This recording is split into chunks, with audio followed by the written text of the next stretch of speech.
Xoş gördük hər birinizi dəyərli dostlar, dəyərli izləyicilər. Bu gün mədə-bağırsaq sağlamlığı ilə bağlı etdiyimiz səhvlərdən danışacağıq. Bəzən doğru bilib etdiyimiz bəzi səhvlər əslində bizim mədə-bağırsağımızda problemin daha da ağırlaşmasına səbəb olur. Ümumiyyətlə mədə-bağırsaq sağlamlığı ilə bağlı sizi maraqlandıran nə suallar varsa, bu gün müsahibəmizdə istədim ki, lakonik şəkildə onu cavablandıraq. Studiyamızın qonağı qastroloq Tərlan Qasımovdur. Xoş gördük. Xoş görüşdük. Necəsiz Tərlan bəy? Çox sağ olun, siz yaxşı olun.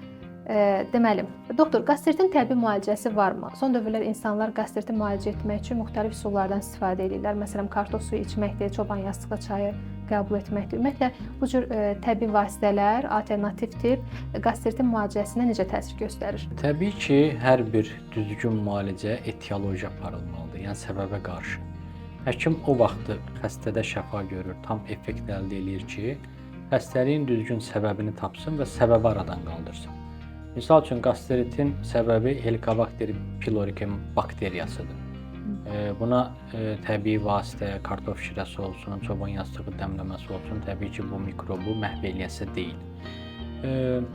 Amma türkəçarə vasitələr, misal üçün, kartof şirəsi qələvi mühitdir. Mədədə turşuluq normadan artıq olan mədə xəstəlikləri olanda turşuluq artır. Kartof şirəsi də qələvi olduğu üçün onu neytrallaşdırır və qıcqırmanın, turşuluğun, yanmanın aradan götürülməsinə səbəb ola bilər. Misal üçün, qıcqırması olan insan kartof şirəsi içdim, rahatladım. Bu doğrudur, ola bilər. Bəzən soda da içirlər. Soda su həmçinin, soda da qələvi mühitdir. Bu da turşuluğun neytrallaşmasına səbəb olur və fayda verə bilər. Müvəqqəti, yəni şikayəti aradan götürə bilər, amma təbii ki, əsaslı müalicə deyil. Yəni məsələnin kökünü aradan qaldırmaz.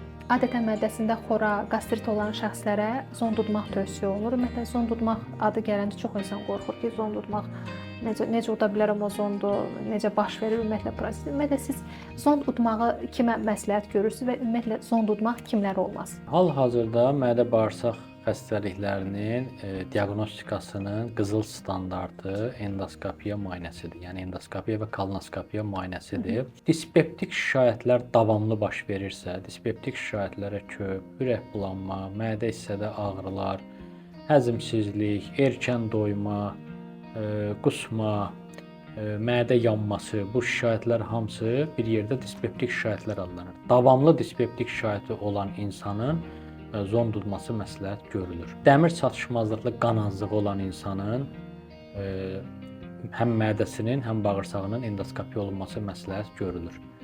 Yəni, dediyim kimi, dispeptik şikayətlər davamlı olursa, xüsusən də 40 yaşın üzəri dispeptik şikayət olan insanların mütləq endoskopiya olunması lazımdır. Burada iştahasızlıq çox ciddi şikayət ola bilər. Çəki azlığı çox ciddi şikayət kimi qəbul oluna bilər. Bunlarda vaxt itirmədən yoxlanması məsləhətdir. Amma endoskopiya kimlərə olmaz?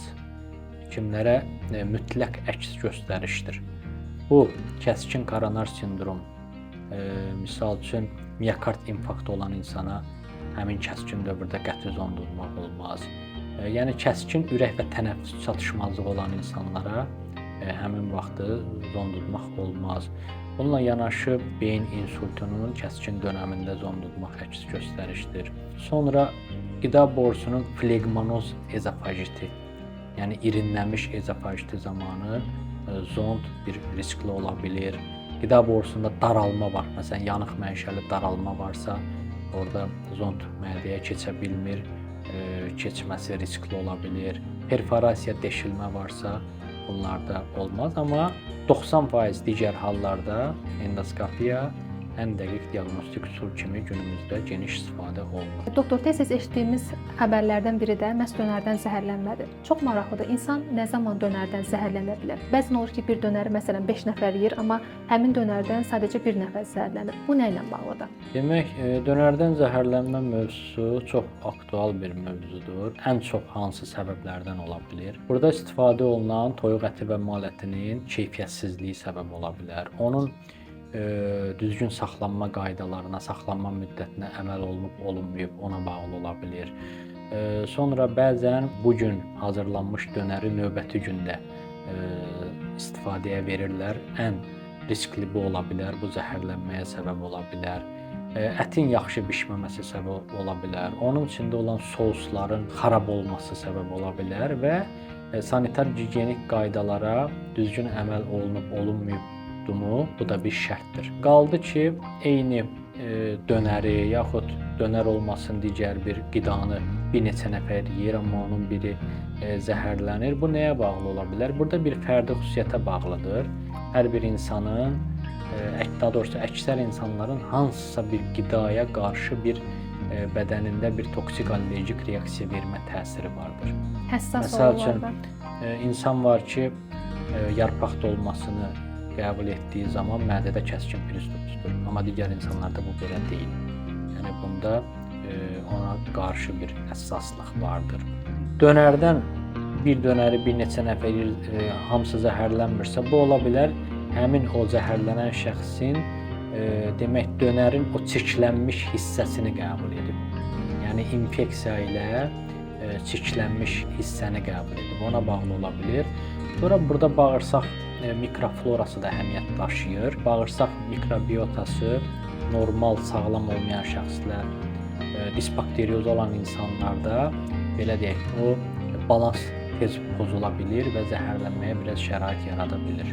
Yəni bunlar hamısı önəmlidir. İnsanın həssaslığı, allergik reaksiyalarının olub-olmaması, bağırsaq mikrobiotası, əsəb psixoloji durumu, immuniteti, yəni bunların hamısının bir müəyyən əhəmiyyəti vardır. Doktor, uzun müddət ac qalmaq mədə sallanmasına səbəb olurmu? Və ümumiyyətlə mədə sallanması varsa, el arasında belə bir üsul da var, mədə çəkdirmək.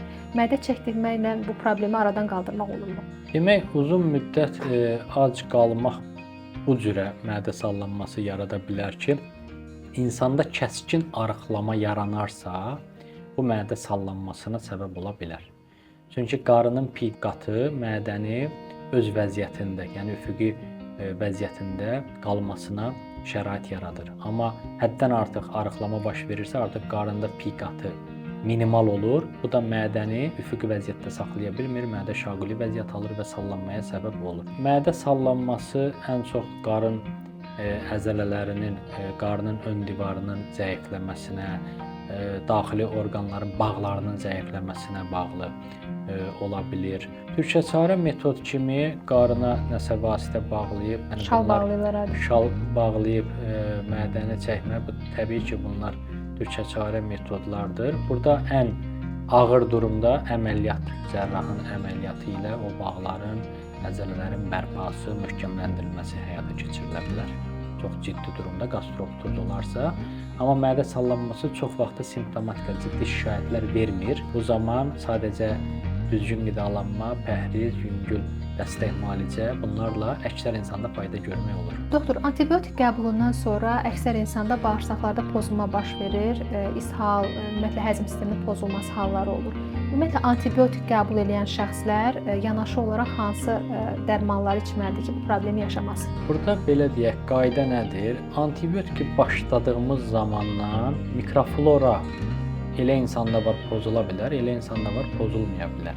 Yəni antibiotik başlayan zaman bir probiotik verək, bağırsağın mikroflorası pozulmasın, bu doğru bir yöntəm deyil. Əgər burada bir də antibiotikin verilmə müddətindən asılıdır. Misal üçün 3 gün, 5 gün qısa zaman verilən antibiotik, geniş spektrli antibiotik deyilsə, çox zaman mikrofloranı pozmaz. Amma geniş təsirli antibiotiklər uzun müddətli verilərsə, bəli, bunların bağırsaq mikroflorasını pozma ehtimalı var. Əgər o pozulma başlayarsa, onda biz probiotik yaxud göbələk əleyhinə, kandidoz əleyhinə dərmanlara keçməliyik. Amma ilk öncədən antibiotik başlayan kimi dərhal probiotik başlayım, göbələk əleyhinə dərman başlayım, bu müasir təbabətdə doğru bir yöntəm deyil. Yalnız kandidoz gəlişərsə, mikroflora pozularsa, onda bir tədbir görülməlidir. Doktor, stressdən danışmaq istəyərdim. Bəzi insanlar əsəbləşən kimi birbaşa elə bil stress onun mədəsinə vurur. Ya bağırsaqları pozulur, ya qəbzlik yaranır. Ümumiyyətlə stress niyə birinci bizim mədə bağırsağımıza təsir göstərir? Bu onunla bağlıdır ki, beyin bağırsaq arasında birbaşa əlaqə vardır. Buna beyin bağırsaq oxu deyilir tipdə. İngiliscə brain gut axis dediyimiz bir anlam vardır, bir termin vardır. Həmçinin demək bağırsağa ikinci beyin də deyirlər. Çünki bağırsaqda özünün bir sinir sistemi vardır. Bağırsağın burada enteral sinir sistemidir və eyni zamanda azan sinir vasitəsilə beyinlə birbaşa əlaqəlidir. Yəni azan sinir bir magistral yoldur belə deyək. Bu ikisi arasında maraqlı bir nüans deyək. Bağırsaqlar onurğa beyninin idarəçiliyi olmadan belə bir müstəqil bir funksiya yerinə yetirirlər. Yəni sanki özü müstəqil qərar verir bir funksiya yerinə yetirir bağırsaqların. Yəni bu cürə xüsusiyyəti də vardır. Stressdən anidən bağırsaq pozulması, qarın ağrısı, ishal bəzi adamlarda əksinə qəbizlik halları çox rast gəlinən bir haldır son dövrdə. Bəzi adamlarda da qastrit də yaradır. Yəni stressdən mədəsində Bəli, qastrit olur. stressdən mədə qanaxması da hətta rast gəlinə bilər. Stress qastropatisi deyilən bir diaqnoz var. Stress xorası deyilən bir diaqnoz var. Məsələn, 12 barmaq bağırsaq yaralarının bir səbəbi stressdir. Stress mədə-bağırsaq sisteminin 3 şöbəsindən 6 şöbəsinə kimi hər orqanda təsir edir. Misal üçün, qida borusunda reflux xəstəliyini artıran faktor stress. Mədədə xora, qastropatinin bir səbəbi stressdir. Bağırsaqlarda qıcıqlanmış bağırsaq sindromunun səbəbi stressdir. Qəbizliyin bir səbəbi stressdir. Yəni stress göründüyü ki, mədə-bağırsaq sisteminin bütün şöbələrində xəstəliklərin bir səbəbidir. Birbaşa əlaqəli. Birbaşa əlaqəlidir.